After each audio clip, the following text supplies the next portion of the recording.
buenas noches. Es tarea muy difícil sintetizar la historia, pero para contextualizar esta introducción, les invito a viajar 25 años atrás.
Que este sacrificio signifique el fin de esta violencia y que de ninguna manera pueda ser pretexto para que esta violencia continúe.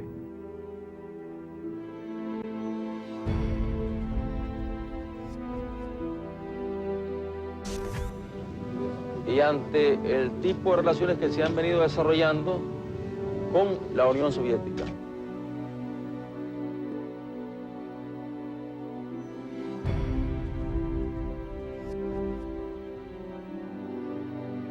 Patria y la bandera roja y negra de nuestra organización Vanguardia, el Frente Sandinista. Saludando a los que están en la...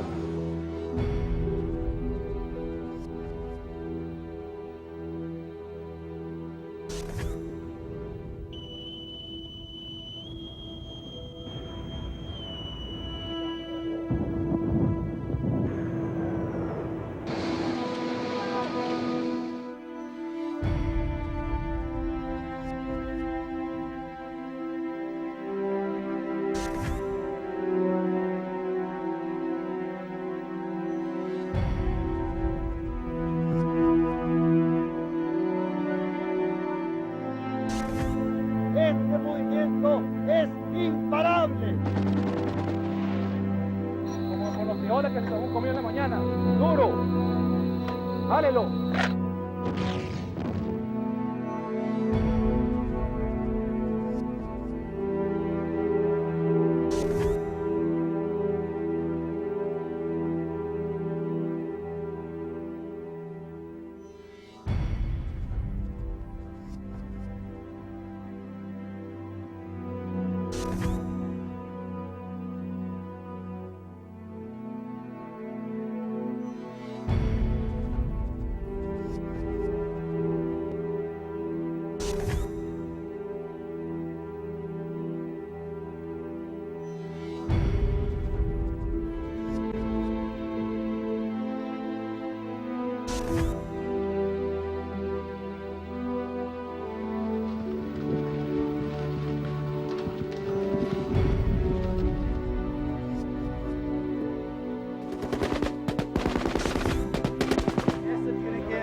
Caracuelo listo.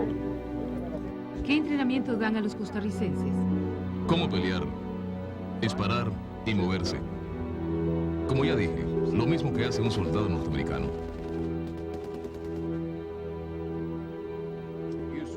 ¿Jura o promete que el testimonio que va a dar a este comité es la verdad y nada más que la verdad? Lo juro. Mire, señor, antes que usted partiera a hacerse cargo de su nuevo trabajo como embajador ante Costa Rica, ¿tuvo usted una conversación con el coronel North en la cual le pidió emprender una misión en su nueva posición como embajador? ¿Puede decirle al comité lo que el coronel North le pidió que hiciera? El coronel North me pidió ir allí a abrir el Frente Sur. Está muy bien, las tropas están excelentes.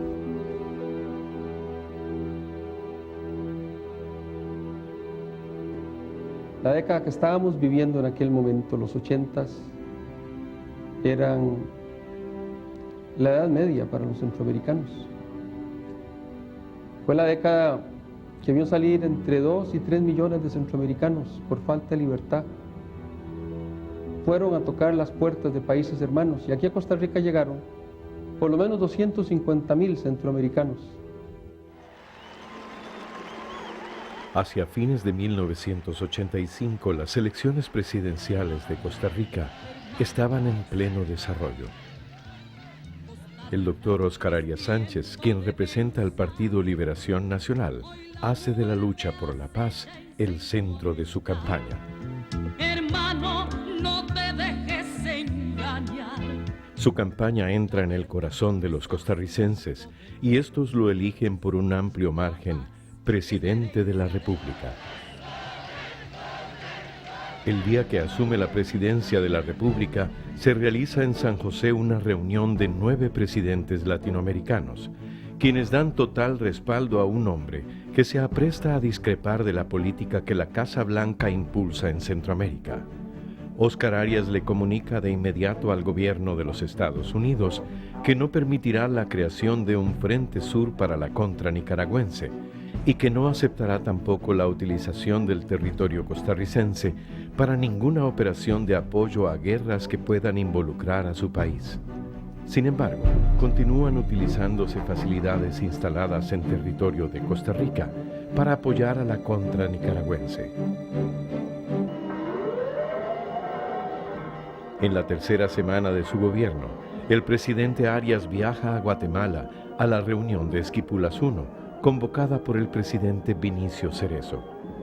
Es esta la primera vez que se reúnen los 5 presidentes de Centroamérica.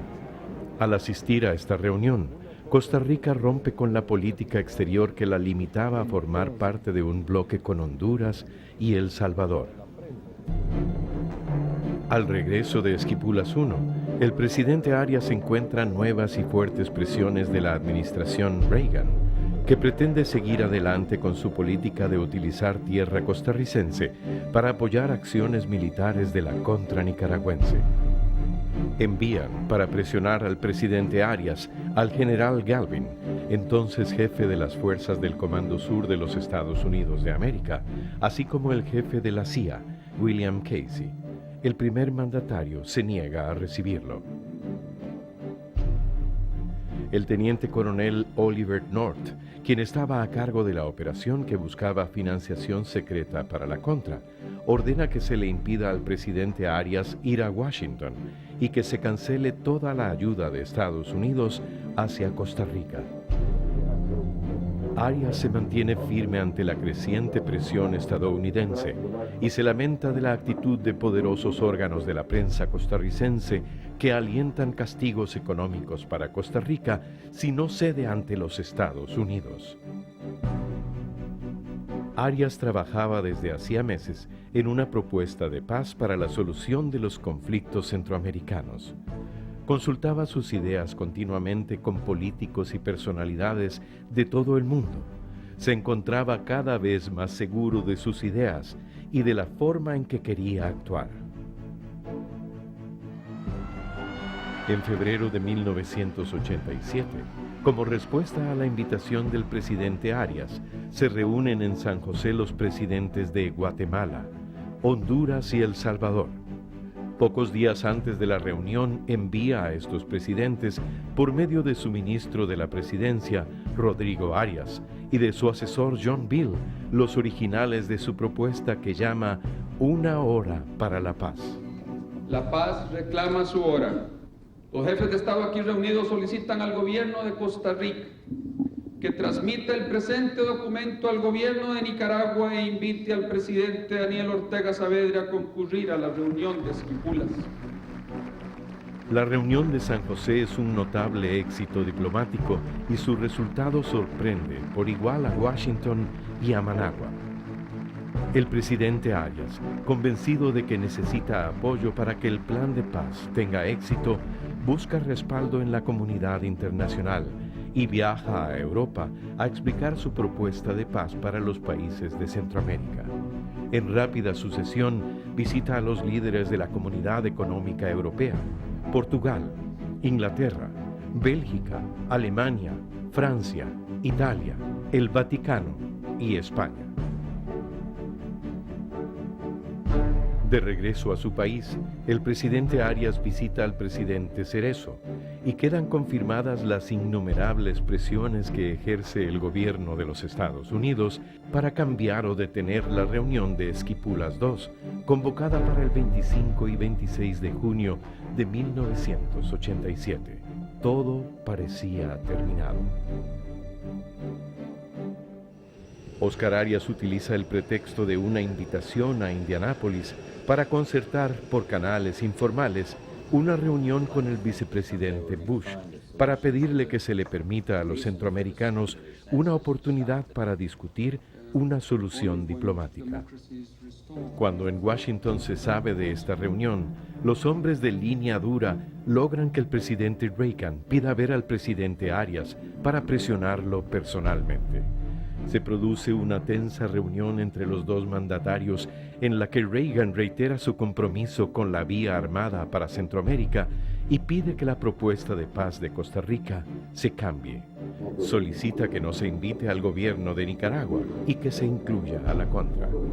El presidente Arias le manifiesta al presidente Reagan que él luchará hasta el último minuto para que la reunión de Esquipulas II se realice y se discuta su plan de paz. La presencia de Arias en esta oportunidad en la Casa Blanca lo convertía en el gobernante que más veces se había entrevistado con Reagan en el tiempo más corto, 9 meses, y quizás en el único que se había atrevido a contradecirlo en su propia casa. Para ese momento el futuro del plan de paz es incierto, y la prensa internacional, y especialmente la prensa nacional, anuncian el inminente fracaso de la reunión de presidentes. El presidente Arias se niega a reconocer la posibilidad de la derrota y confía plenamente en la asistencia de todos los presidentes a la reunión en Guatemala. Está seguro de que al final será el diálogo y no la confrontación lo que va a prevalecer. En los momentos más difíciles, los expresidentes de Costa Rica le dan al mandatario su respaldo para la propuesta de paz. El presidente Arias, renovado y fortalecido por el apoyo de los costarricenses, parte hacia Guatemala. Yo recuerdo que cuando fuimos a Guatemala, dije que yo no era responsable de mis sueños y que realmente quería poner lo mejor de mi voluntad, de mi capacidad de persuasión para cambiar un destino centroamericano de guerra y desolación por una Centroamérica de esperanza y de vida. Y todo el mundo me decía, nadie va a firmar. Mentira, que puede firmar El Salvador a la par de Nicaragua, porque ya se conocían que habían posiciones muy distintas entre los dos gobiernos. Y en la madrugada yo le dije a mis colegas, si salimos de este cuarto no vamos a firmar, hagámoslo ahora. Y firmamos los 5 presidentes. Fue una sorpresa para el mundo.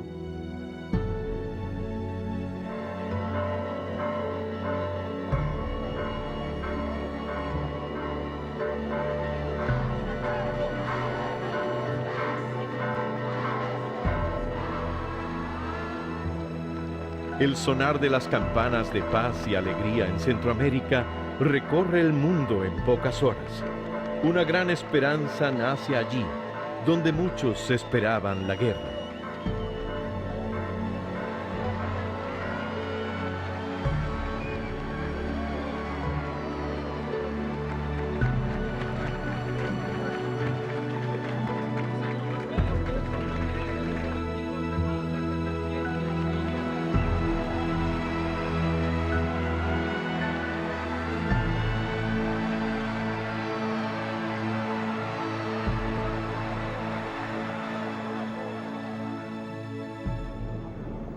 El presidente Arias vuelve a las Naciones Unidas y a la Organización de Estados Americanos para explicar el plan de paz recientemente aprobado en Guatemala y obtiene el apoyo de casi todos los países del mundo.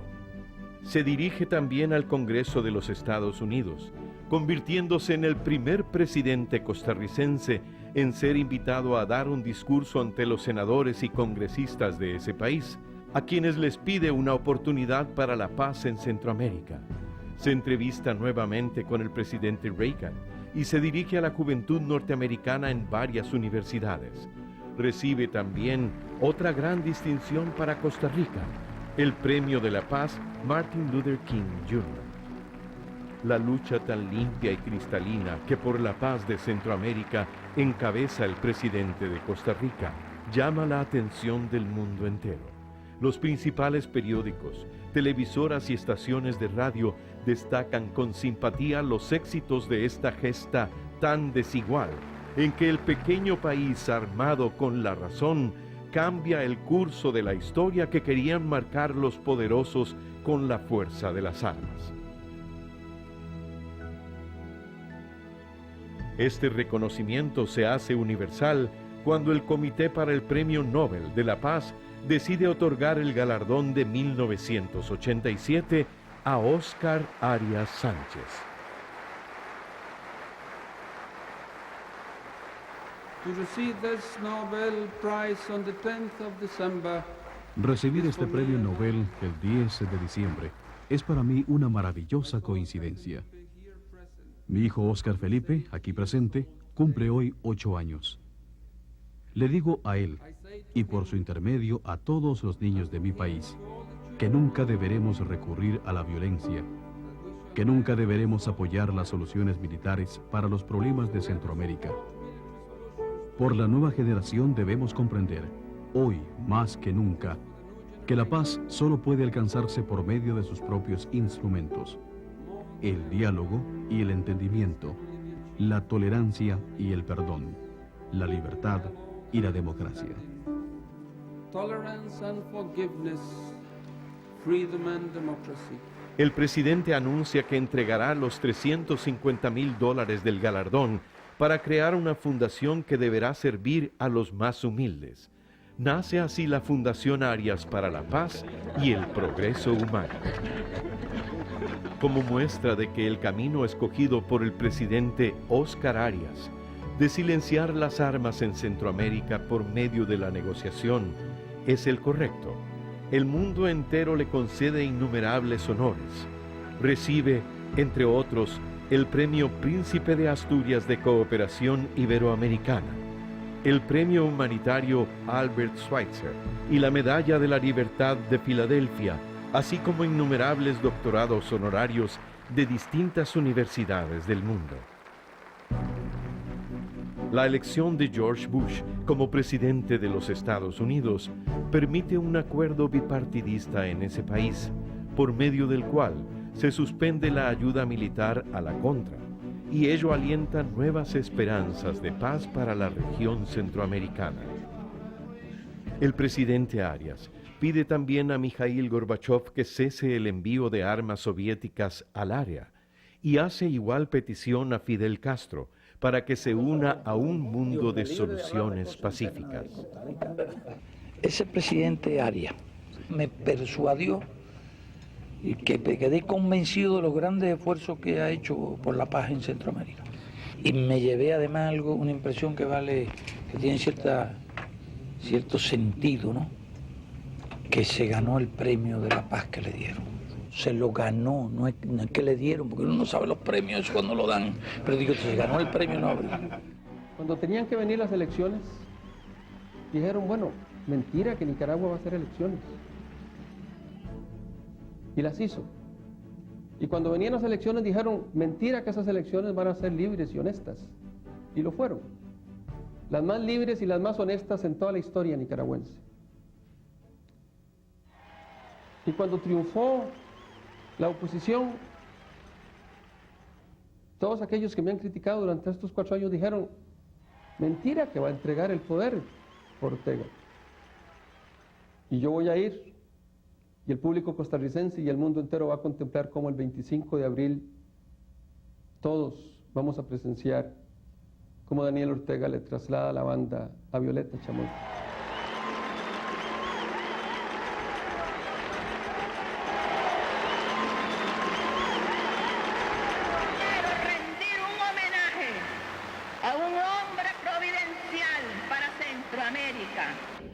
Que concibió el plan de paz, que transformó la situación del Istmo en una amenaza de guerra,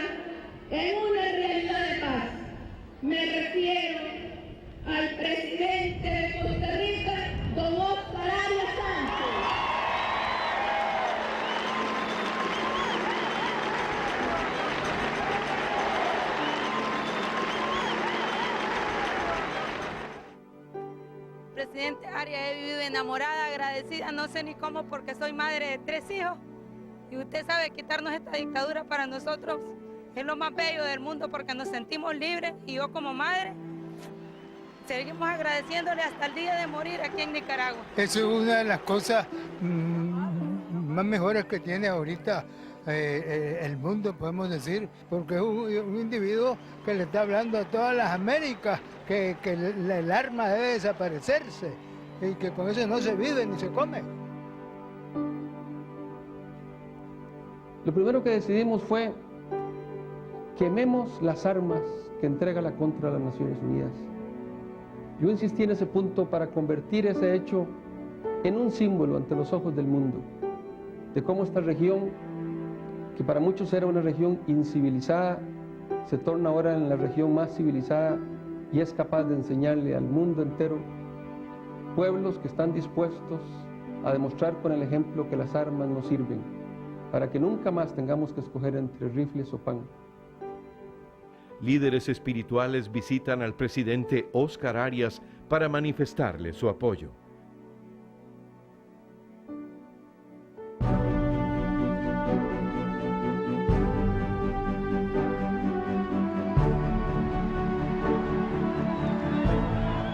El liderazgo y el poder de convocatoria del presidente Arias se confirma una vez más cuando en octubre de 1989 invita a los presidentes del hemisferio a una cumbre en Costa Rica para celebrar los 100 años de democracia costarricense.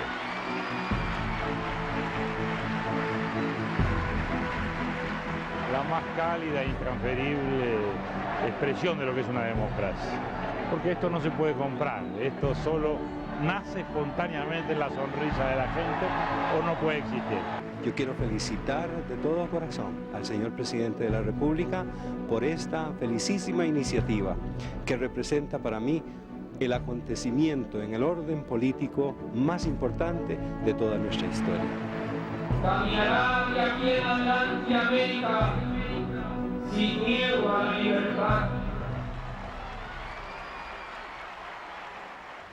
¿Qué mayor satisfacción puede tener Costa Rica y nuestro pueblo de haber convertido en estos 4 años a esta pequeña islita de paz en una potencia moral, tan solo porque fuimos congruentes y consecuentes, practicando lo que decíamos, haciendo lo que pensábamos?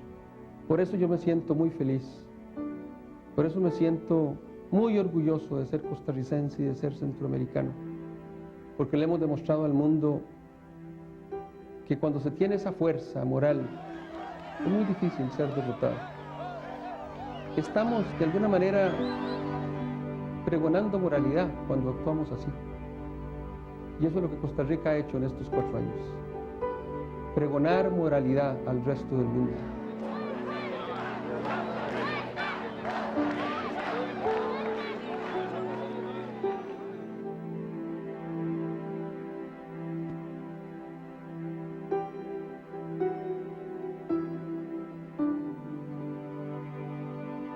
Bueno, ya lo hemos visto.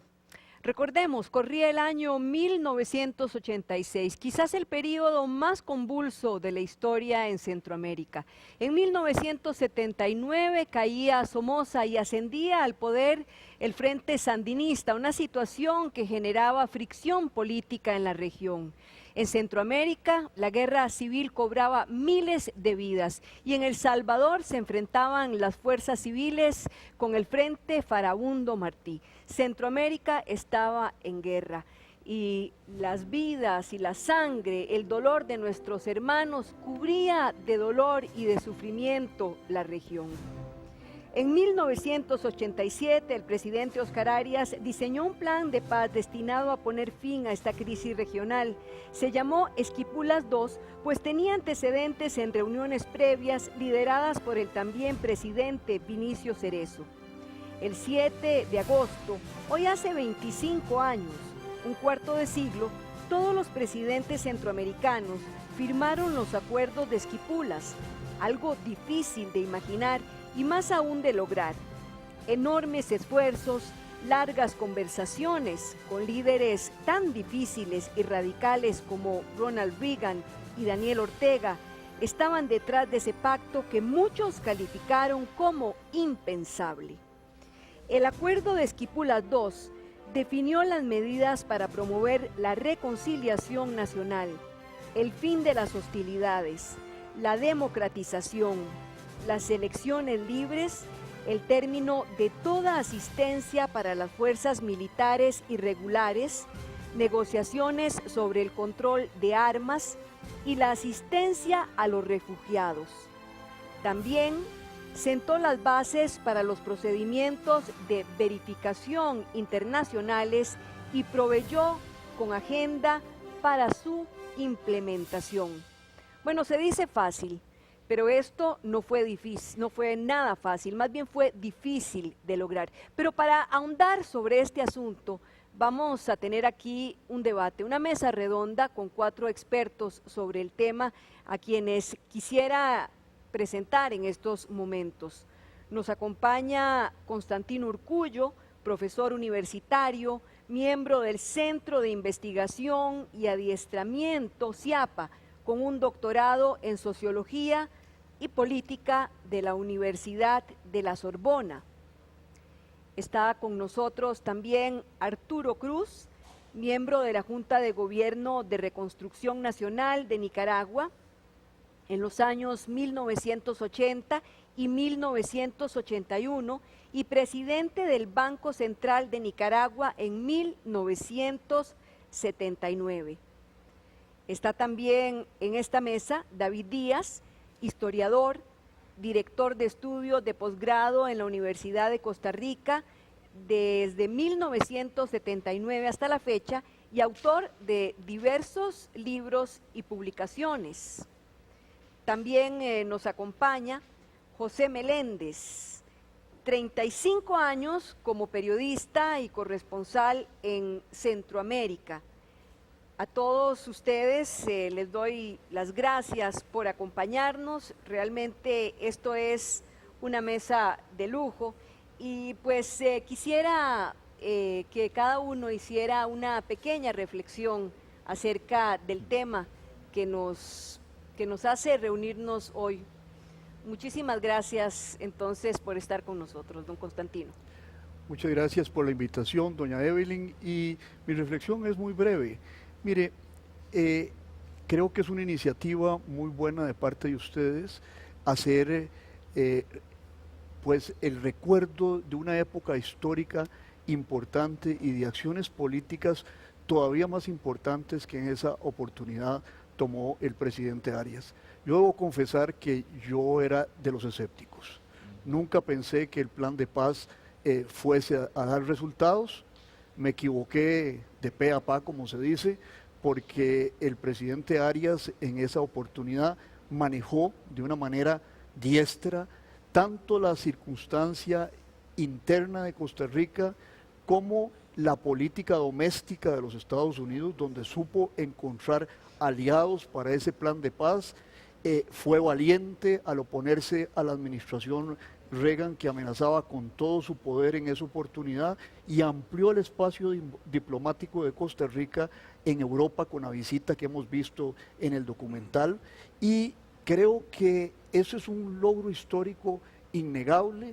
Cualquiera puede después cuestionar la trayectoria posterior del presidente Arias, estar en desacuerdo, no digo cuestionar, pero lo cierto es que ese es un hecho histórico clave en evolución de la nación costarricense, que nos preservó de los dolores de la guerra y cimentó tanto nuestra democracia como la relación con nuestros hermanos centroamericanos. Que cambia la hoja de ruta de la política centroamericana. Ahorita ahondamos sobre esto.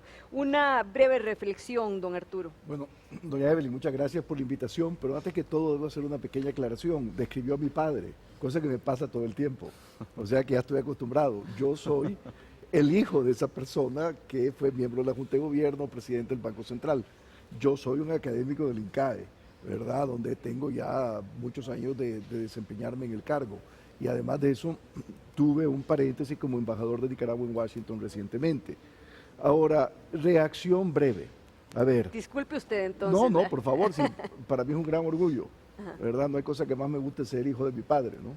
Y académico del INCAE, entonces. Académico del INCAE, que tengo muchísimos años. Pero mire, a estas alturas de mi vida, ¿verdad?, que he visto tanto, ¿verdad?, me he convertido casi en un cínico profesional. Sin embargo, después de ver lo que acabamos de ver, tengo que decirle que me conmueve. Me conmueve no solamente por Costa Rica, ¿verdad?, viviendo el mejor momento de su historia ante el mundo, ¿verdad?, lo que no es fácil porque he tenido muy buenos momentos. Pero también me conmueve por mi país, Nicaragua, ¿verdad? Porque cuando doña Violeta asume la presidencia, y ustedes lo vieron en el programa, el pueblo de Nicaragua le aplaude a Costa Rica con agradecimiento y amor a través de la figura de don Oscar. Y eso a mí me llena de mucha felicidad y de mucha emoción, porque precisamente le reconocían que estábamos conviviendo en paz por el esfuerzo de su plan Arias.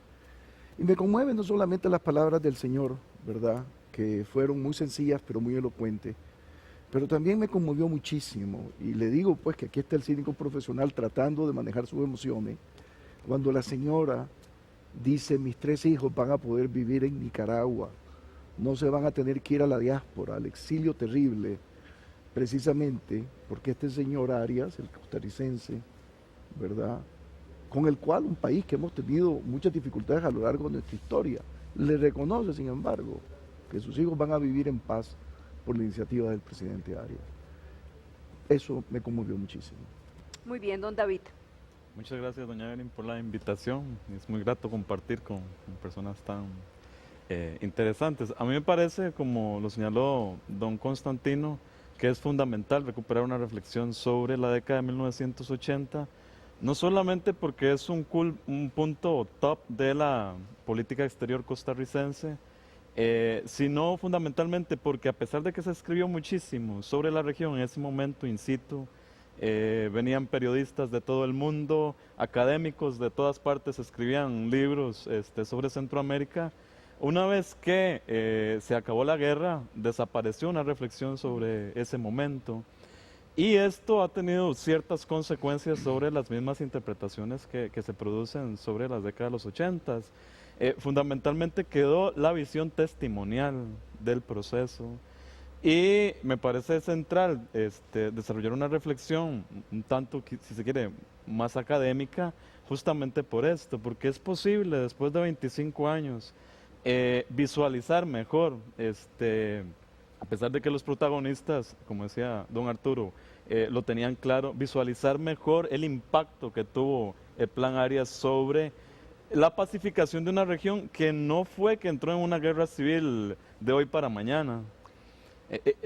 La guerra civil es la consecuencia de al menos 150 años de políticas, si se quiere, erróneas sobre la mayoría de la población centroamericana. Es la consecuencia de estados desiguales y de sociedades desiguales.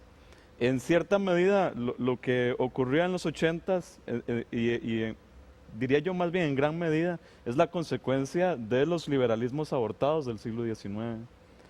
Y entonces el plan Arias no solo se enfrentaba a, digamos, a 7 o 5 años de guerra civil, se estaba enfrentando a 150 años de herencia histórica.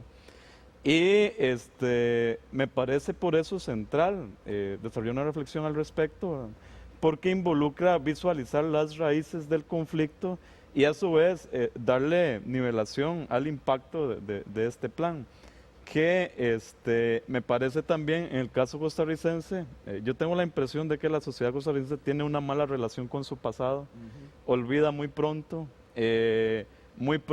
saca el serrucha y se cae el piso, muy pronto por esta flaca memoria despedaza tronos y construye otros. Y a mí me parece que en ese sentido Costa Rica, la Costa Rica contemporánea debería tratar de identificarse con la Costa Rica de los 80s. Ahorita ahondamos en eso, don David, correcto. Vamos a detenernos en ese punto y ahorita ahondamos y retomamos en esta Costa Rica contemporánea que tal vez tiene flaca memoria. Continuemos con don José. Buenas noches y muchas gracias por la invitación.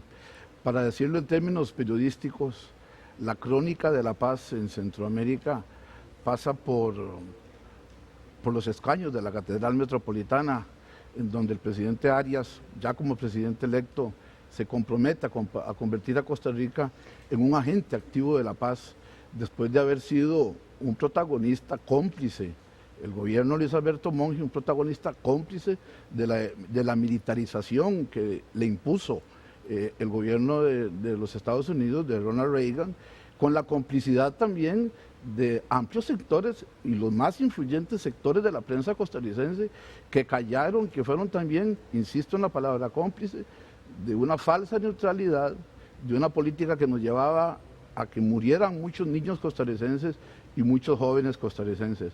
Hay una frase de don Oscar que siempre recuerdo, que es que ojalá nunca ningún niño costarricense ande debajo de su brazo con un fusil y que ande en lugar más bien con un libro. Esas promesas de los escaños de la Catedral Metropolitana, ese concepto de revertir esa poderosa presión de los Estados Unidos, se llamó una gran crónica que hoy, por dicha, para decirlo en términos costarricenses, la podemos ver hacia atrás, porque a lo mejor si hubiera seguido el tono que llevaban los acontecimientos en Centroamérica y en Costa Rica particularmente, hubiéramos caído en una guerra de consecuencias nefastas para Costa Rica, porque en su partido, Constantino, acuérdese, estaba, en aquel entonces había intención de enviar, entre comillas, soldados costarricenses. No era enviar el Partido Unidad, de enviar guardias civiles a combatir a Honduras, al lado de las fuerzas hondureñas, de la base militar de Estados Unidos, que Estados Unidos tenía estacionado, y de los contras. Era involucrarnos todavía más. Yo menciono hechos concretos. ¿Y hechos que usted vio, don José? Porque son hechos... Por supuesto. Yo cubrí como corresponsal en ese tiempo del periódico Excelsior de México, en Centroamérica, cubrí muchos de esos hechos, pero los dos que más recuerdo fueron el 7 de agosto del año 1987 y el 16 de enero de 1992 en el volcán Guazapa, en El Salvador, cuando se acabó la guerra de ese país, que fueron 12 años tenebrosos para la sociedad salvadoreña y centroamericana en general. Me están dibujando una Centroamérica convulsa, una Centroamérica dividida. ¿Dónde estuvo la ciencia de que el acuerdo lograra disipar el enfrentamiento de tantas fuerzas antagónicas? Porque la Centroamérica que me dibujan en esta mesa es una Centroamérica que simplemente estaba en llamas. ¿Dónde estuvo entonces la ciencia, don Constantino? Yo diría que más que la ciencia, el arte de la política. Y la ciencia estuvo en un buen análisis de la situación que hizo el presidente Arias. Pero no basta analizar, don Constantino. No, y después firmeza. Firmeza con esa caracterización general de la situación que se tiene. Bueno, ¿cuál era esa caracterización? ¿A dónde estamos en ese momento en el mundo? Bueno, en Washington hay una división profunda entre el Congreso y el presidente Reagan en torno al tema de la ayuda a la contra. El presidente Arias establece una alianza con Jim Wright, presidente de la Cámara Baja, y obtiene el apoyo del Partido Demócrata en términos generales hacia su política. Después, entiende que en ese momento la situación en Europa le es favorable. Felipe González, François Mitterrand, y los nórdicos, y establece alianzas con esos sectores. No sé si su análisis era tan fino, pero coincide en ese momento con que la Unión Soviética empezaba a desintegrarse. 1987, perestroika, glasnost, el señor Gorbachev, que empieza a cuestionar la evolución del comunismo soviético, y el presidente Arias maneja esas variables. Internamente maneja una variable importante, y es que el pueblo nuestro no era sandinista, había sido fervientemente antisomocista, pero no quería haberse metido en una guerra, y explota ese pacifismo histórico de los costarricenses, que tiene sus altibajos, pero que realmente en ese momento el costarricense no quería que lo metieran en una guerra que no era nuestra. ¿Vivíamos en una isla entonces totalmente aislados de todo lo que estaba ocurriendo? Para nada, para nada. Aquí se movían, aquí se manejó un concepto que creo que lo manejó José en alguno de sus artículos. Era la Casa Blanca de Centroamérica. Aquí operaba todo el mundo, pero clandestinamente. Entonces nosotros estábamos en el conflicto. Ahora, lo que hace el presidente Arias, y con esto concluyo, es no dejar que nos metamos a fondo en ese conflicto. ¿Y cuál es su cuestión? Defensiva, no, se mete políticamente en el conflicto para tratar de resolverlo y que no nos pringue a nosotros. A mí me parece que ese fue su arte, manejar una serie de variables muy grandes, muy gruesas, y después, lo que yo le decía, firmeza. No se dejó asustar por Reagan, le mandaron a los generales, le mandaron a la CIA, le mandaron a Elliot Abrams, que era el subsecretario de Estado para Asuntos Norteamericanos, y el hombre se mantiene firme. Ese es su logro. ¿Coincide con esto? Totalmente. Pero usted como nicaragüense, ¿cuál es su punto de vista? Porque aquí estamos escuchando también un punto de vista de un costarricense, bueno, con familia nicaragüense, yo lo sé. Pero bueno, usted como nicaragüense, don Arturo, ¿cuál es su punto de vista? ¿Cuál fue el arte de que confluyeran, de que se dieran esas fuerzas antagónicas? A ver, primero que todo, es costarricense, pero es un gran analista. Sí, lo sé. ¿Verdad? Y obviamente ¿Usted un coincide amigo de muchos años, y con su lectura coincido plenamente. Sin duda alguna había un análisis de una enorme sofisticación. Pero además del análisis de esa enorme sofisticación, de entender la dinámica interna de los Estados Unidos, conflicto Jim Wright, demócratas versus republicanos, administración Reagan, el tema europeo, el tema soviético, también tenía que haber mucha garra, en el buen sentido de la palabra. Después de todo, Costa Rica, independientemente de su fuerza moral, objetivamente, materialmente era muy débil. Estaba saliendo de finales de los 70, principios de los 80, y la vulnerabilidad económica de este país era tremenda, y su dependencia, en cierta forma, con los Estados Unidos era muy grande. Entonces, el príncipe, en el sentido bueno de la palabra, tenía que caminar solo y con voluntad, cosa que fue extraordinaria. Nadie se le va fácilmente, independientemente de la fuerza moral de Costa Rica en ese momento, y aprovechando esa geopolítica compleja, si querés, ¿verdad?, parársele a Ronald Reagan en la Casa Blanca. Eso tomó una garra. Esa primera reunión entre don Oscar Arias y Ronald Reagan, ¿cómo pudo haber sido? Debe haber sido muy compleja, pero quisiera ahondar un poquito más en el tema. Entonces, eso obviamente hace que la iniciativa del Plan Arias tenga esa posibilidad. Por eso es que, pero todos éramos escépticos, inclusive creo que hasta el propio presidente debería haber sido escéptico, porque tomando en cuenta esa correlación de fuerza en sentido de Costa Rica con Ronald Reagan. Pero también debo decir otra cosa, yo creo que el interior de Nicaragua había un agotamiento ya con la situación, ¿verdad? Y independientemente de las fijaciones ideológicas, todo lo que ustedes quieran, la resistencia a la contra llegó a tener en un momento dado 22.000 combatientes. Y el país se dividió, ciudad sandinista o más sandinista y campo totalmente contra. Y había una situación de poder dual, de un empate destructivo. Y el Frente Sandinista, el general Ortega y el propio Daniel Ortega, yo creo que estaban conscientes ya de la importancia de una salida negociada, creyendo que por su cohesión y por su inteligencia superior, políticamente hablando, iban a sacar la mejor partida en su negociación con la contra, con la resistencia, como en efecto así ocurrió. Entonces, todo eso creo yo que abonó, ¿verdad?, a que este proceso de paz fuese exitoso. Pero al final del día, la voluntad del presidente Arias en su relación con los Estados Unidos, con el Ejecutivo, creo que fue central. No se dejó intimidar. No se dejó intimidar. Muy difícil, en las circunstancias en que Costa Rica se encontraba. Aquí hay un elemento fundamental. Es que el proceso, frente a toda esta sopa de desorden que había en Centroamérica, se centroamericanizó la solución del problema.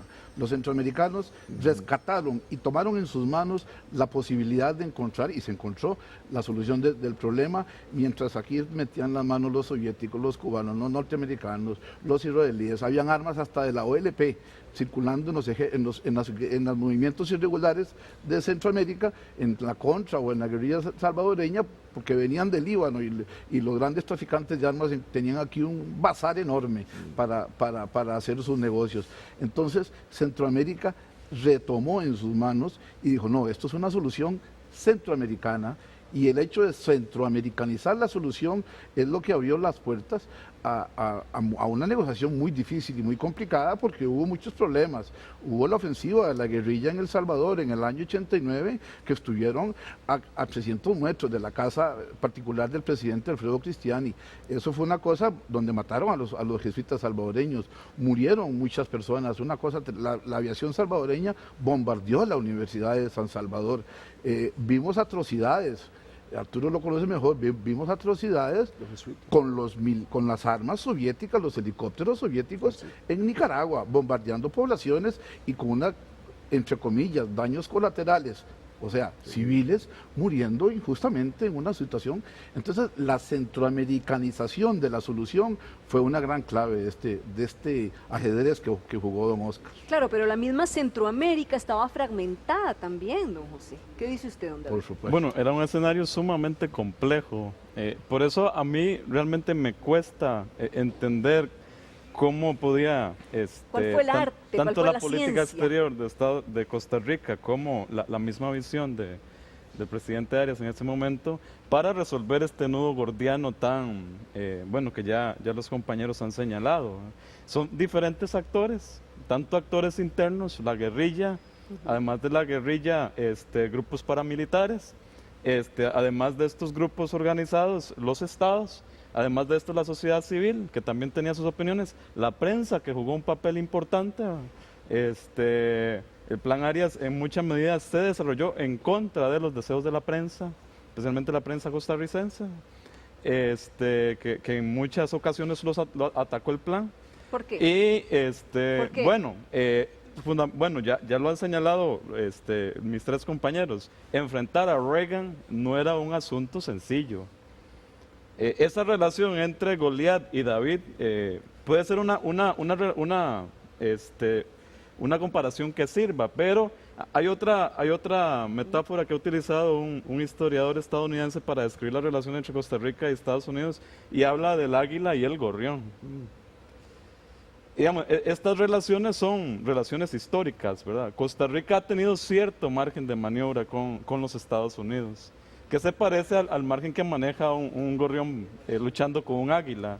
El águila tiene la fuerza y el gorrión lo único de lo que depende es de habilidad para poderse zafar de ser comida.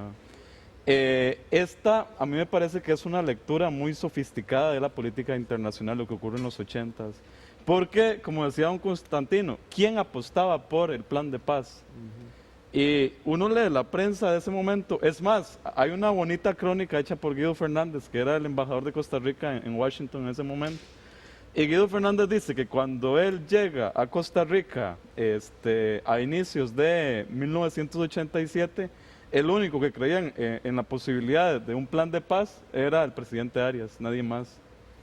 Y que el contexto de la reunión de febrero de 87 en San José de 4 presidentes centroamericanos sin Ortega era una cosa lúgubre. Nadie pensaba en él, y claro, esto se hacía en contra de los deseos de Ronald Reagan. Reagan había manifestado tosudamente. Hay un momento en que Reagan aparece con una camiseta de la Contra, ¿verdad? A quienes llamaba los soldados de la libertad, y abogaba constantemente por estos soldados de la libertad, por la necesidad de que el Congreso aprobara presupuesto para apoyarlos. Prácticamente toda la región centroamericana, dejando la guerrilla de lado, estaba a favor de lo que señalaba Reagan. Y Reagan insistió hasta el final, incluso el plan de paz, si se quiere ponerlo entre comillas, Reagan-Wright, era en cierta medida también una provocación para el sandinismo. Lo que me da pie a la segunda pregunta, a lanzarle la segunda pregunta. ¿En qué medida la dinámica de la política interna norteamericana explica el resultado final del plan de paz? ¿En qué medida lo que sucedía allá adentro también explica lo que sucedió en Centroamérica? Constantino. Bueno, lo he dicho antes, Evelyn, y a mí me parece que es que el Partido Demócrata tenía control del Congreso. Jim Wright, un político destacado, era el presidente de la Cámara Baja y tenía una situación de confrontación dura con Reagan. Pero contra un Reagan que está describiendo en estos momentos, David. Claro, pero ese es el que está describiendo, esa águila que está describiendo era una águila frente al gorrión costarricense. Pero esa águila no era tan poderosa. ¿Cómo creía? No, porque había halcones internamente, domésticamente, y además traía una herencia muy difícil, Evelyn, el gobierno de Reagan. Estamos hablando de finales de los 80. ¿Cuándo termina la guerra de Vietnam? 74-75. Los Estados Unidos venían sufriendo un síndrome, una frustración de haber perdido esa guerra. Su ejército no se explicaba cómo aquellos chinitos chiquiticos habían derrotado en pijamas a la maquinaria militar más poderosa del mundo. Su ejército estaba decepcionado, frustrado, y no querían volver a embarcarse en otra aventura en Centroamérica. Y yo creo que también, y esto se me olvidaba, don Oscar supo leer eso. Es decir, que el águila era águila, grandota, fuerte, pero no estaba decidida enteramente a lanzarse de nuevo en una aventura militar en Centroamérica. David quiere completar también la idea. Es que hay un elemento allí que produce un quiebre, ¿no? Y es el escándalo Irán-Contra, a finales de 86, ¿no? Esto en gran medida debilitó muchísimo el discurso de Reagan hacia el interior de los Estados Unidos. Y justo eso ocurrió en el contexto de la primera reunión entre Reagan y Arias. Y es una reunión, yo diría que no tan tensa, está muy bien descrita en este libro de Guido Fernández que señalaba. No tan tensa, pero todavía ¿Pero que allí. marcó territorio de alguna manera? Yo creo que lo marcó Arias, porque Reagan lo que no contaba es que Arias tenía una agenda. Reagan, yo creo que insistía, como señaló José hace un rato, en que Costa Rica seguiría con su política de, entrecomillada, neutralidad y apoyo más o menos solapado a la contra. El Frente Sur. Sí. Abrir el Frente Sur, como decía el embajador de Estados Unidos en Costa Rica. Lo que no sabía es que Arias llevaba su propia agenda a esa reunión. Y inicialmente la reunión se trastocó cuando Arias increpó a Reagan diciéndole los Estados Unidos están aislando. Y si no toman otra dirección, van a quedar aislados. La guerra no es la solución para lo que está ocurriendo en Centroamérica. Y lo que queda es que el conflicto sea resuelto por nosotros. Denos un chance para resolver el conflicto. Y uno puede ver las otras reuniones que hubo entre diciembre de 86 y finales de 87 entre Arias y Reagan, y comienza a ver digamos, esa desesperación del presidente Reagan, porque, digamos, su punto no está siendo cumplido. ¿Un desgaste, una especie de desgaste, dirían? Pero, a ver, sí, independiente, obviamente coincido con el análisis, y quisiera enfatizar lo que tú decías, ¿no? De que es un ejecutivo devaluado por el tema del Irán-Contra, lo que decía Constantino, las memorias históricas, los conflictos al interior, el análisis muy sofisticado del equipo del presidente Arias en el tema de Estados Unidos, y me encanta la metáfora del gorrión y el águila, ¿verdad? Y si bien es cierto, el águila tenía un problema con una de las alas, el gorrión era muy atrevido también, ¿verdad? Había que ser un gorrión muy atrevido, ¿verdad? Para hacer eso. Entonces yo sigo enfatizando en el atrevimiento y en la garra, porque me parece a mí análisis sofisticado, y yo conozco mucha gente que tiene análisis muy sofisticado, pero se paralizan ante la sofisticación del análisis, ¿verdad? Y quedan pasivos, ¿verdad?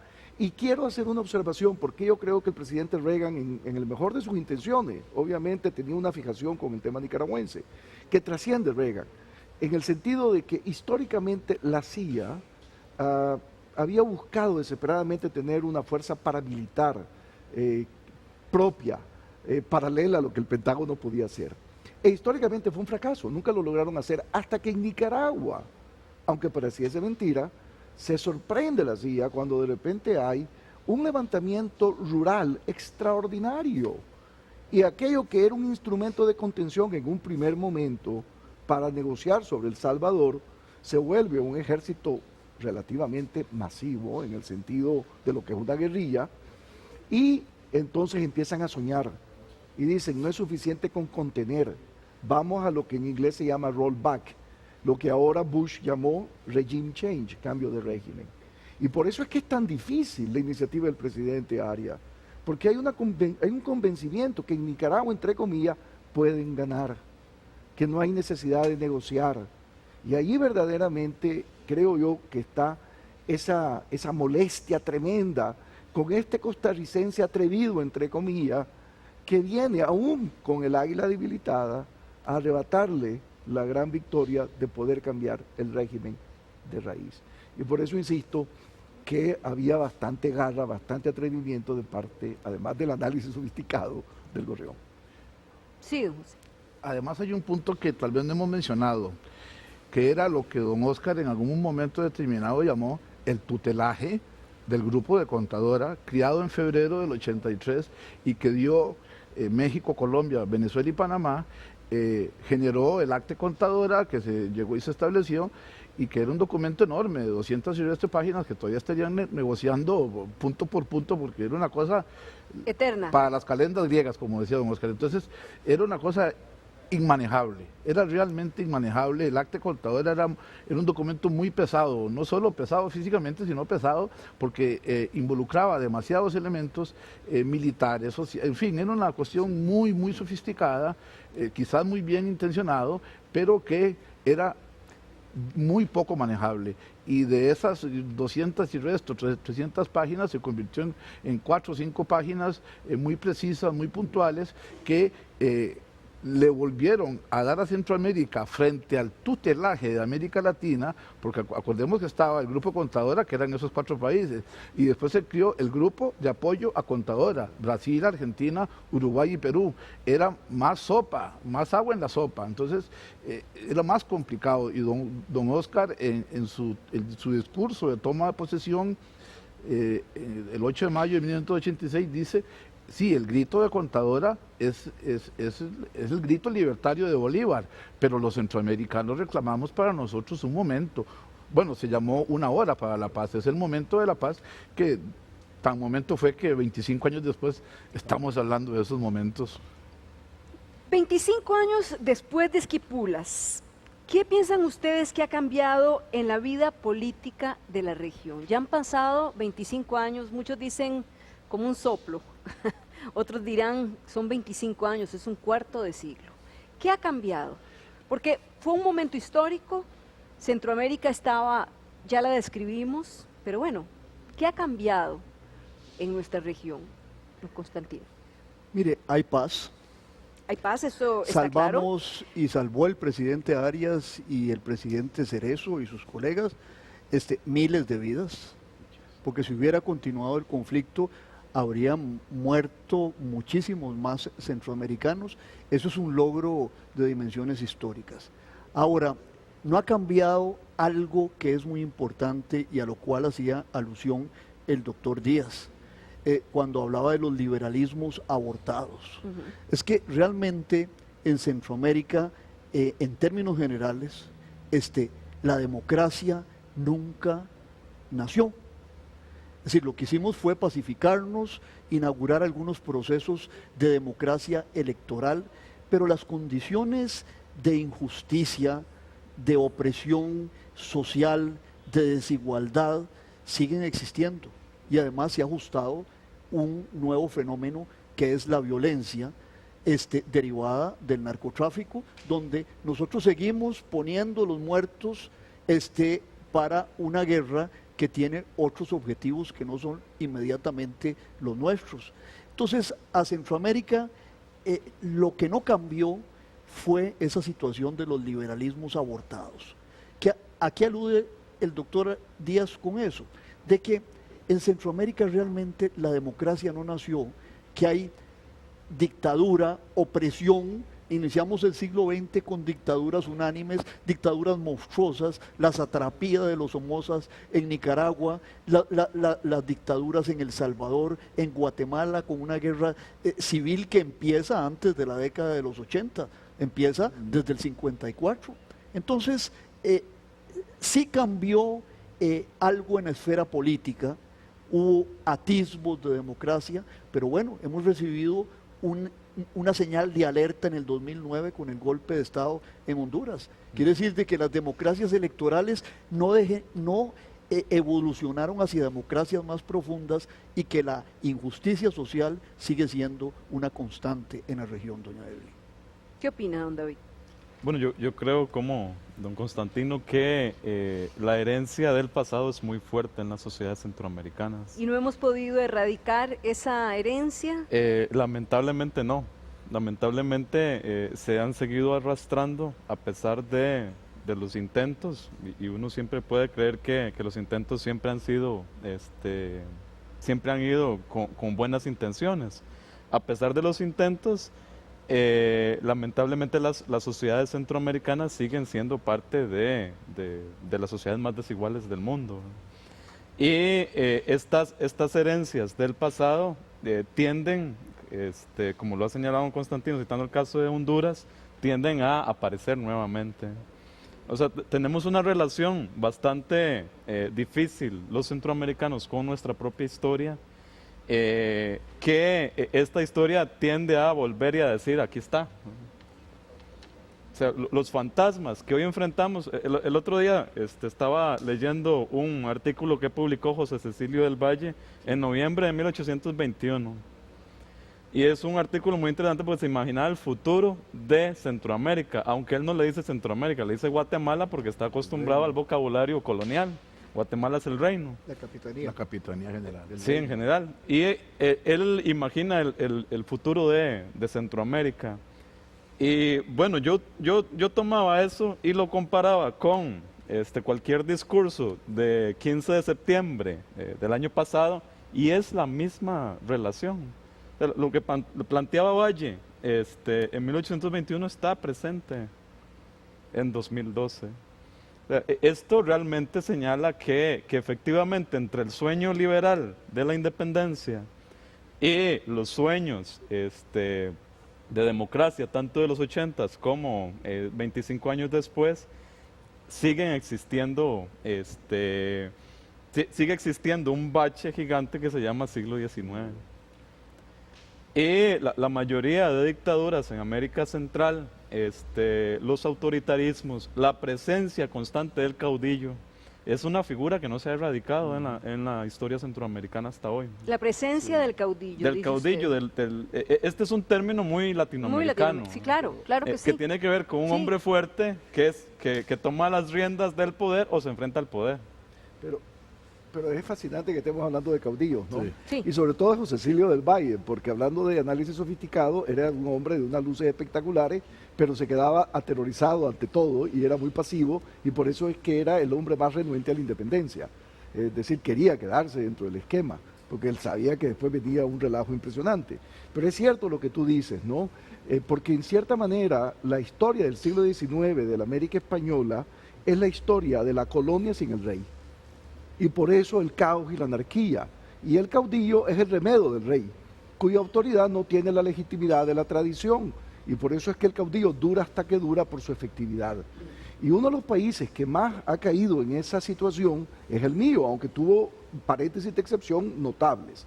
Pero en realidad, ante el desorden, el orden se vuelve imperativo y entonces vos acudís a la figura del rey, que es el caudillo, que es una suerte de remedio, ¿verdad? Porque no tiene esa... O aquel hombre fuerte, aquella persona que te dé la solución. Pero aquí viene el tema, ¿verdad? Ese hombre fuerte, si es efectivo, te da paréntesis de paz, te da paréntesis de prosperidad, hasta que viene la crisis de sucesión, donde lo que vos acumulás en esos tiempos de paz y de prosperidad lo perdés.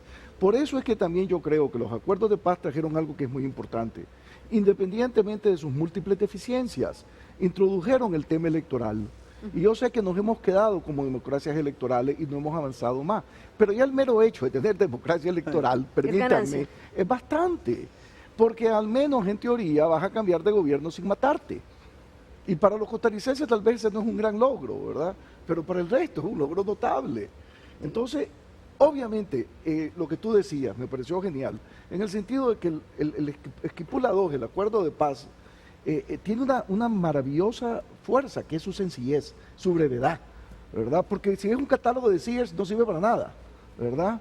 Entonces, y entre esos 11 puntos está el punto central de la democratización y el tema electoral, que para mí es fundamental, y es el logro que hay que tratar de preservar, independientemente de lo que ahora el doctor Torres Rivas llama democracias malas, etcétera, etcétera. Que sí, estoy de acuerdo con él, pero eso no quiere decir que vamos a descartar la posibilidad de cambiar gobiernos sin matarnos. Yo creo que con la excepción de Costa Rica, como bien lo decía Arturo, estas jóvenes democracias que existen y funcionan hoy en Centroamérica, todavía están apenas construyendo en el trabajo preliminar de carpintería de la institucionalidad, ¿verdad?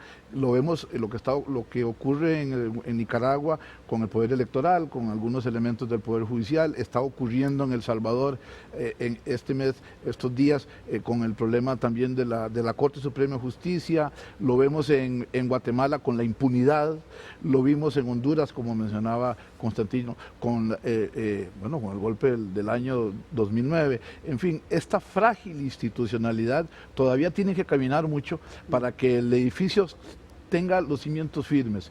Y hay un elemento que es muy preocupante.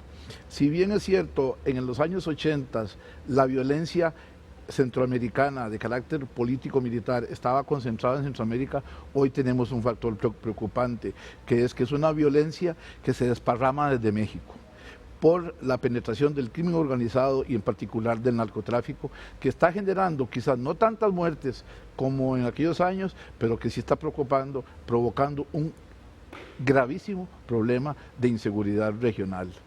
Y entonces ahora ya se habla nuevamente de nueva presencia militar de Estados Unidos, se habla de 8 bases en Panamá, se habla de una nueva base antiterrorista en Honduras, el plan Maya Jaguar en Guatemala, en fin. Entonces es muy lamentable que se pueda producir un retroceso por la penetración tan intensa y tan poderosa de estas mafias del crimen organizado. Estamos, diría usted, ante un nuevo brote de violencia, diferente, ya no político, sino de otra índole. Claro, pero amarrado. Amarrado. Sí, pero no podemos desconectarlo del problema de los 80s, de los 70s, en donde esa inmigración que hablaba don Oscar, 2-3 millones de centroamericanos que se fueron para Estados Unidos, básicamente para Estados Unidos, muchos a Costa Rica, al regresar venían renegados de Los Ángeles, California, y llegaron a ser renegados en sus propios países y hoy son pandillas o maras o múltiples formas de violencia, o esos residuos que hablamos alguna vez Constantino y yo, residuos de Guerra Fría, los grupos paramilitares, que esas fuerzas permanecieron intactas y hoy son hombres armados o cuerpos de seguridad del sicariato y al servicio del crimen organizado. Entonces, el desmontaje no ha sido tan sencillo. Se habla, Naciones Unidas habla de 2 millones de armas livianas que quedaron dando vueltas por Centroamérica. Y entonces es muy peligroso. 2 millones de armas livianas es una cifra preocupante realmente, ¿verdad? ¿Por qué será, ya para ir finalizando, cuando uno piensa en el acuerdo de Esquipulas, uno se pregunta, ¿por qué será que Centroamérica pudo ponerse de acuerdo en una visión política o en un pacto político como lo fuera el acuerdo de Esquipulas, pero no ha logrado pactar una visión de desarrollo? ¿Por qué no hemos podido llegar a una visión conjunta de desarrollo, don José? Esa factura social la hemos querido a veces remendar con algunos parches, pero que no han sido políticas permanentes. Bueno, un presidente llega y cambia lo que hizo el otro, y entonces el otro viene y se devuelve a lo que no había hecho el otro, y entonces esa falta de concepto nación, concepto región. Hay un concepto región en Centroamérica, queremos saber hacia dónde vamos. Quizás hay algunos conceptos de integración, que podrían llamarse el SICA, todos estos instrumentos que hay en Centroamérica. Quizás el Tratado de Libre Comercio con Estados Unidos y los otros tratados que Centroamérica tiene con México y con otras zonas, con Europa, pueden empezar a construir, bueno, hay un concepto región. ¿Sabe la región para dónde va? Pregunto. Es una pregunta que está lanzando al aire. A ver, ¿qué dice usted, Yo Constantino? retomo su pregunta, doña Evelyn, en el sentido de que yo no creo que el problema sea tener una visión unánime, homogénea. El problema de Centroamérica, por un lado, es pasar de democracias electorales a tener democracias de calidad. ¿Y qué significa tener democracias de calidad? Aprender una lección esencial dentro de la filosofía democrática, que es el pluralismo. ¿Qué significa democracias pluralistas? Aprender a vivir con visiones del mundo diferentes y que esas visiones del mundo diferentes, derivadas muchas de intereses materiales también, y no solo ideológicos, que esas visiones del mundo diferentes tienen que convivir en un diálogo democrático permanente. El problema dentro de las, yo diría, de las autocracias comunistas y dentro de toda autocracia, y el nazifascismo era eso, era tener una unidad de visión. Y decían, los nazis decían un pueblo, un Estado y un líder. Yo creo que ese no es el problema de Centroamérica, de lograr una unanimidad y una visión única y homogénea. El problema de Centroamérica es vencer el problema de la desigualdad estructural básico que viene desde épocas de la colonia, y por otra parte evolucionar de democracias electorales a democracias de calidad, que implica vivir a fondo el pluralismo, entender de que si usted y yo tenemos una visión diferente, Arturo y yo tenemos una visión diferente, no la zanjamos matándonos, la zanjamos dentro de un marco de democracia deliberativa y en las urnas electorales también. ¿Qué opina usted? Ya, coincido una vez más plenamente con Constantino. Ya esto se está volviendo como los jesuitas, que ¿verdad? Siempre hablan bien entre ellos y coinciden. No, es la sangre que nos hermana. Bueno, es la sangre. ¿Usted, don David, qué dice? Pero debo decir algo, un pequeño comentario Sí. nada más, que muchas veces por aspirar a la democracia soñada podemos perder la democracia posible. Y en ese sentido hay sociedades que tal vez no tienen las mismas condiciones que otras sociedades. Y de ahí que para poder tener esa democracia soñada, esa democracia liberal, necesitas de ciudadanos. Y hay sociedades que en vez de sociedades, de ciudadanos, tienen clientes. Y eso crea una dinámica más compleja, ¿verdad? Y por lo tanto, ¿verdad? Eso te representa un elemento que deberíamos también apuntar, ¿no? De acuerdo. Otra vez, que aburrido. No. No, la coincidencia se vale también. Sí, eso es parte de la democracia. Es parte. No, si uno le presta atención, vamos, con cuidado a la historia de Centroamérica, los intentos regionales existen desde 1824. Y de hecho, esos intentos regionales también se han convertido en aspiraciones, en sueños truncados. Y a la altura del siglo XXI, yo creo que con ciertas excepciones no hay quien ande buscando ese tipo de sueños regionales como se imaginaron en el siglo XIX y se luchó hasta mediados del siglo XX. Existen vías, bueno, por ahí ahora se ha metido el tema ¿verdad? El concepto de vía costarricense, que yo creo que existe, pero bastante diferente a como se ha presentado, ¿no? Y es que es un tipo de particularidad de relación entre políticas públicas y desarrollo social. Eso le ha faltado a Centroamérica en general. O sea, allí hay un elemento central del que Centroamérica no se ha despegado. Ese es el programa del siglo XIX en cierta medida, truncado. Truncado por lo que ya señalaron los compañeros, ¿verdad? Hay una... bueno, eso ha tenido nombres diferentes del siglo XIX y del siglo XX, pero hay una tendencia al choque y una tendencia a la imposición de criterio. Y esa tendencia en algún momento se resolvió a partir de el golpe de Estado, luego se intentó con la guerra civil y hoy lo que tenemos es el tema de la seguridad ciudadana, ¿verdad? Puesto en el tapete, ¿verdad? De que los proyectos políticos no parecieran ser tan importantes como la resolución del día a día. Y en esa resolución del día a día es que se está jugando en gran medida tanto el terreno político como las aspiraciones de la ciudadanía. ¿Tienen sueños los jóvenes centroamericanos de hoy? Tienen.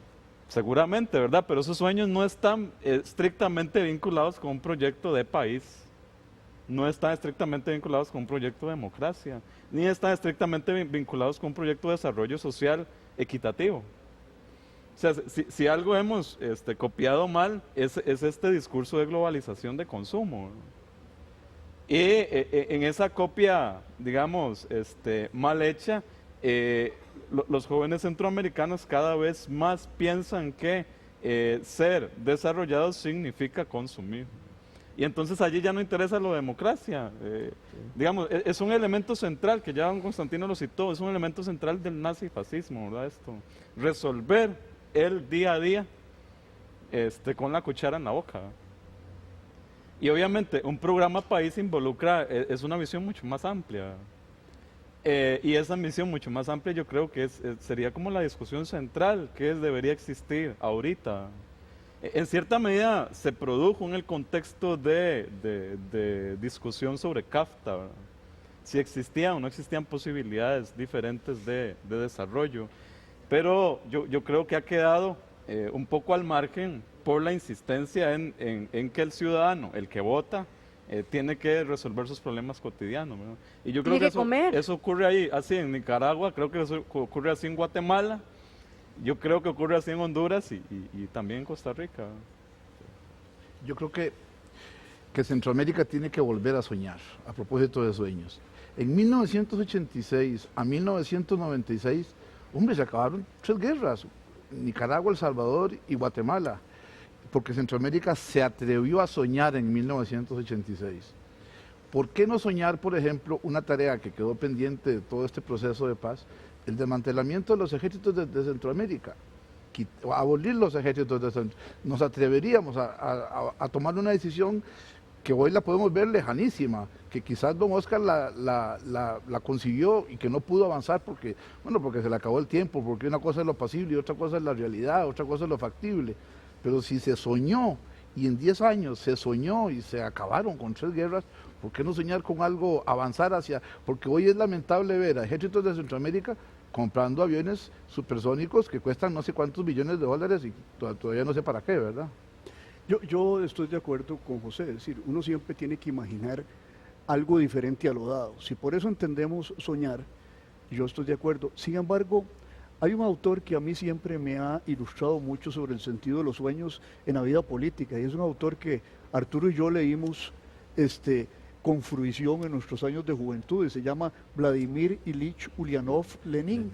Y Lenin tenía una frase famosa, el gran revolucionario, voluntarista, y decía, hay que soñar, pero a condición de escrutar cuidadosamente la realidad y realizar escrupulosamente los sueños. ¿Qué quiere decir eso? Bueno, hoy tenemos que soñar analizando con la mayor sofisticación posible cuál es la situación objetiva de estas sociedades. Pero seguir el ejemplo de don Oscar, es decir, no basta con escrutar, hay que realizar escrupulosamente los sueños. Entonces es inteligencia más voluntad, esa es la fórmula. Y ejecución. Claro, esa es la voluntad. Ahora bien, la guerra pareciera ser en Centroamérica en estos momentos la gran desigualdad que existe, el consumismo, dice David, las ganas de los jóvenes de tener lo que otros tienen, la percepción que tienen de que es más feliz quien más tiene, y con tal de tener muchas veces roban, hay inseguridad en las calles, porque roban, porque con tal de tener son capaces de cualquier cosa, y con eso convivimos en nuestros países. Sí. Vivimos con miedo. En Costa Rica, en Nicaragua, en Guatemala, vivimos con miedo de que pase cualquier cosa en las calles. Convivir con desigualdad y con inseguridad. Evelyn, ahí yo nada más una acotación. Y no es percepción, es decir, ocurre. No. Pero hay una observación muy puntual. Yo creo que el problema del consumismo es real, pero en Centroamérica, a la par del consumismo, existe una situación objetiva de deprivación para grandes masas de los bienes esenciales que no tienen que ver con el consumo desmedido que se ha extendido a toda la sociedad, pero que tiende a ser un problema básicamente de ciertos sectores medios, aunque no excluyo a los sectores más pobres. Pero en Centroamérica todavía subsiste una situación de miseria objetiva propia del subdesarrollo y no solo de la nueva sociedad y la nueva economía de la globalización. Claro. Pero puedo hacer un comentario en ese sentido. Yo creo que inclusive, voy a decir algo sumamente atrevido, especialmente en Costa Rica, yo creo que muchas veces la desigualdad es señal de prosperidad. Es decir, y en ese sentido, ¿verdad?, es difícil muchas veces vender la desigualdad. El hecho que seas más desigual no quiere decir que hay más pobres, todo lo contrario, muchas veces tenés menos pobres, pero sos más desigual. ¿Por qué? Porque hay un 20% de la población que tiene ingresos de sociedad globalizada y no de sociedad local. Y por eso es que la política fiscal es tan importante para administrar esas desigualdades, ¿no? Y una cosa es la foto antes de los impuestos y otra foto es después de los impuestos. Y por eso es que la tarea de Costa Rica, que es una sociedad más desigual por su éxito, ¿verdad?, necesita de una política fiscal muy agresiva precisamente para administrar ese tema. En el otro contexto estoy totalmente de acuerdo con Constantino. Yo creo que la tarea es sacar a la gente de la pobreza, que es una tarea paradójicamente más fácil, ¿verdad? Y desgraciadamente, a pesar de que es más fácil, no lo estamos haciendo bien. El manejar la desigualdad es más difícil, definitivamente. Y sobre todo en una sociedad como la de ustedes, donde la igualdad es un principio profundo, arraigado, ¿verdad? Y de ahí la importancia históricamente que ha jugado el Estado en este país, que es el garante en teoría de la igualdad. Pero sí, la pobreza es la tarea de la mayoría de los países de la región. La desigualdad es la tarea de Costa Rica. A mí me llama mucho la atención el problema de que sigue habiendo una cosa que es la gran exclusión social, porque más allá de ser pobres, políticas estatales que lo que contribuyen es a excluir a grandes capas de la población de la posibilidad de educarse, de la posibilidad de acceso a la salud, y obviamente eso es la posibilidad clara del progreso. Entonces hay políticas claras que van hacia la exclusión social. Se nota mucho en Guatemala, estas plataformas políticas se notan esencialmente en Guatemala, un país además con 24 etnias, 23 de las indígenas y una de los blancos, en fin, entonces es un país en donde se nota mucho este problema de la exclusión social. Vamos al periodo de las conclusiones. Lo que nos reunió aquí en realidad es 25 años después del acuerdo de Esquipulas y hemos abordado diversos temas porque la verdad es que este tema tiene muchísimos matices. Yo quisiera que cada uno de ustedes me diera su conclusión, su reflexión acerca de lo que se ha hablado en esta mesa redonda, de lo que ha venido sucediendo en Centroamérica en estos 25 años y su conclusión final acerca de lo que ha ocurrido aquí en esta mesa redonda que hemos sostenido en este día. ¿Qué tal si empezamos con usted, don Arturo? Bueno, pensaba en lo que decía el doctor Díaz en un momento dado, ¿no? Y es una reflexión que mi hermana, que tiene un trabajo sobre Costa Rica y Nicaragua, que publicó Cambridge Press, siempre me ha dicho, ¿verdad? En cierta manera los costarricenses no tienen amor por su historia, en el sentido de estudiarla y de entenderla, lo cual es una cosa verdaderamente que debería superarse porque es una gran historia, ¿verdad? Es una historia de grandes momentos. Y uno de los momentos más notables de esa gran historia es precisamente los acuerdos de paz de hace 25 años. Y yo soy un convencido que este país, que muchas veces tiene momentos de crisis existencial, ¿verdad?, debería con mucha frecuencia ver hacia atrás para ver hacia adelante. Porque es en los momentos grandes que vos te das cuenta que este país ha pasado crisis que las ha manejado genialmente en el momento oportuno. Y por eso es que creo que los 25 años deben ser en estas semanas que vamos a estar viviendo esta experiencia, recordados con frecuencia, porque es un momento notable de la que deberían sentir orgullosos los costarricenses y también los centroamericanos. Muchas gracias. Sí. Creo que hay un asunto fundamental, es que volviendo a los sueños, cada día se soñó en aquellos años dificilísimos de la negociación de la paz y todos los problemas y todos los obstáculos que se presentaron, que siempre se logró ir de cima en cima, de montaña, y siempre escalar, siempre ir logrando objetivos superiores. Y creo que Centroamérica se ha quedado, la esa de hace 25, de esos años que fueron intensos, ha mermado esa velocidad, lo cual no quiere decir que Centroamérica es una tierra de oportunidades, es una tierra de gente impresionante en cuanto a su capacidad de subsistencia. en su capacidad de sobrevivir, y lo digo en el término más estricto del término del literal, ¿verdad? Y entonces, si Centroamérica es esta tierra de oportunidades y de hombres y mujeres que sobrevivieron a los peores años, bueno, ¿qué nos queda de estos 25 años? Buscar una montaña todavía más alta para llegar y escalarla, como decía don Oscar, porque si no, la Costa Rica de los años posteriores al gobierno de Oscar Arias, si aquí hubiera habido guerra, quién sabe que hubiera existido, no hubiera existido mucho de lo que hoy tenemos. Y entonces esa Centroamérica posible, esa Centroamérica de oportunidades todavía está en vías de construcción. Ojalá que recupere la velocidad que logró Centroamérica en esos años, de la época de Esquipulas. Muy bien. Bueno, yo tengo que insistir en esta capacidad de la historia como mater magister, ¿verdad? Como una madre que enseña, e insistir en lo que ya señaló don Arturo, en lo fundamental de pensar el pasado en estos momentos. El proceso de Esquipulas da claves para tratar de repensar el futuro que tenemos enfrente. Y algunas de esas claves tienen que ver con lo que hemos discutido aquí. Un elemento central, ofrecer vías alternativas más allá de las impuestas, ofrecer un camino centroamericano que permita dar particularidad a las localidades. Al fin y al cabo, los países centroamericanos tienen una historia compartida. La historia de Costa Rica y Nicaragua es una historia de ir y venir.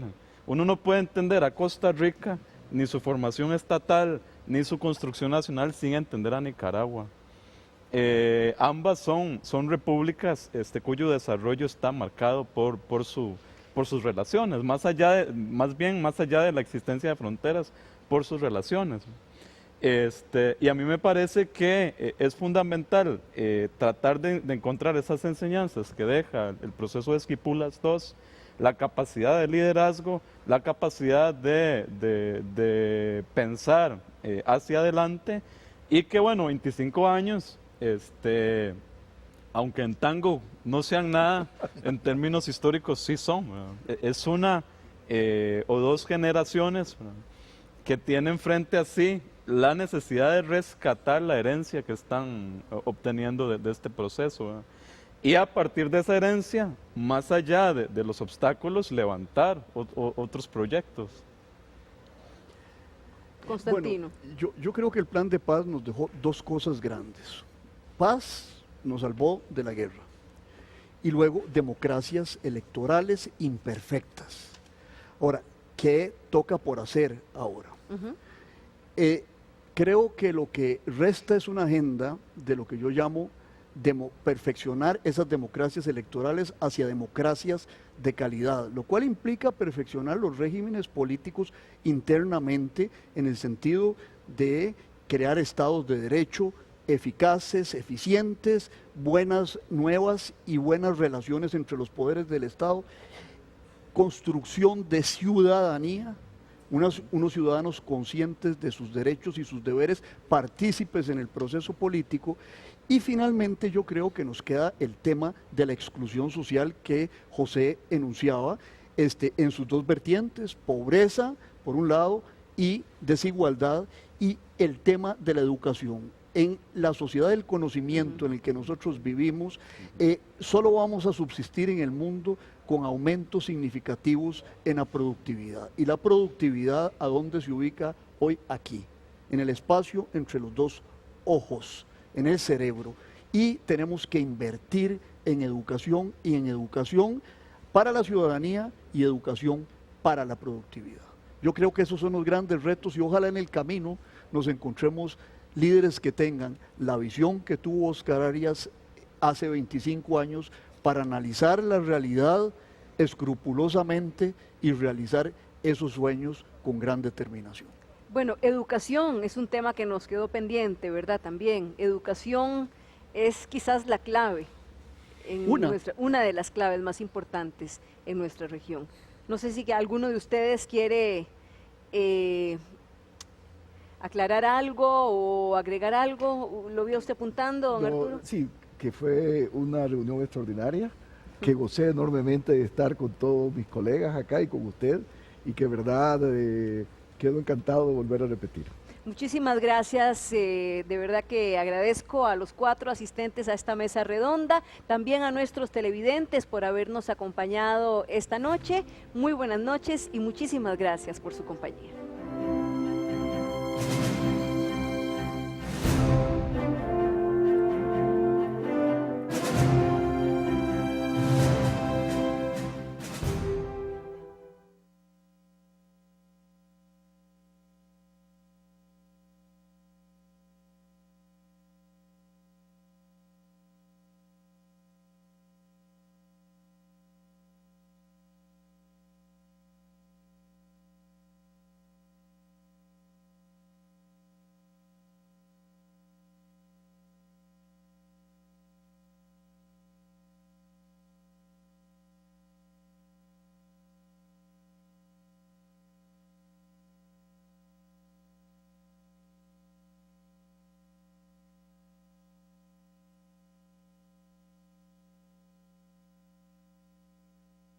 De Oxford. Imagínese.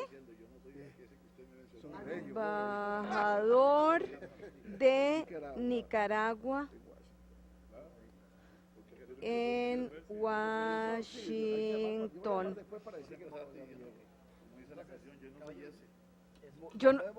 Yo soy aquel.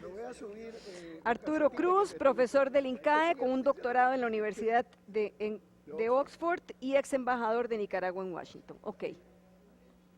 Ok, digo.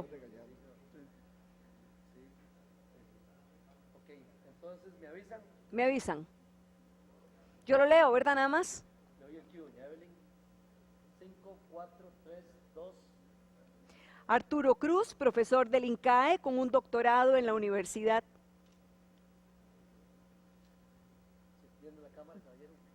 Usted viendo la cámara. 3, 2. Arturo Cruz, profesor del INCAE con un doctorado en la Universidad de Oxford y ex embajador de Nicaragua en Washington. ¿Sí, señor? Viendo a Tino. Tino, te miro. ¿Gustó los ojos? Viendo a... Uh-huh. ¿Sin hablar? Y si...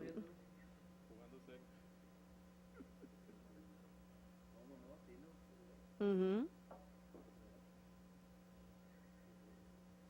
Uh-huh. ¿Es azul o es naranja, Tino?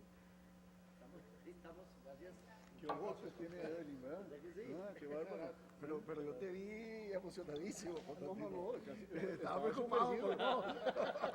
En un traje.